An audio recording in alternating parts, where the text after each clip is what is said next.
Project 2, we explored how we can use local mesh operations like edge flip, split, collapse, and loop subdivision to regularize meshes.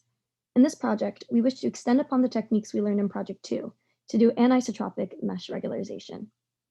It remains a challenge to regularize irregular meshes, and most meshes need to be completely remodeled.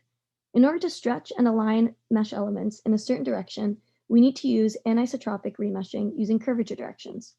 These curved lines mimic the lines that artists draw to create 3D models. This diagram summarizes the main points of the mesh regularization algorithm that we wish to implement. We start with an input triangle mesh, estimate the curvature tensor field, and find its umbilicals, which are represented here as colored dots. These umbilical points represent the spherical regions.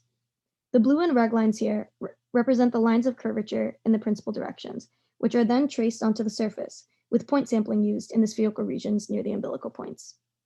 After subsampling and inserting edges, our result is an anisotropic mesh, with triangles in isotropic regions and quads aligning with the principal directions that we found earlier.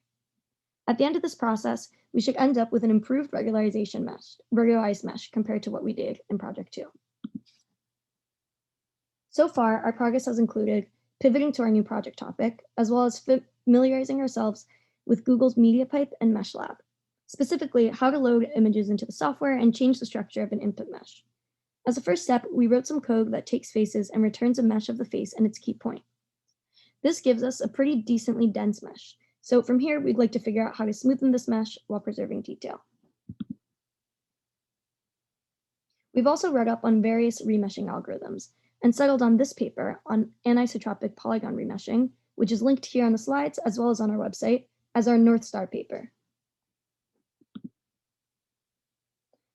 Our next steps have to do with the fact that our current face meshes are irregular and dense.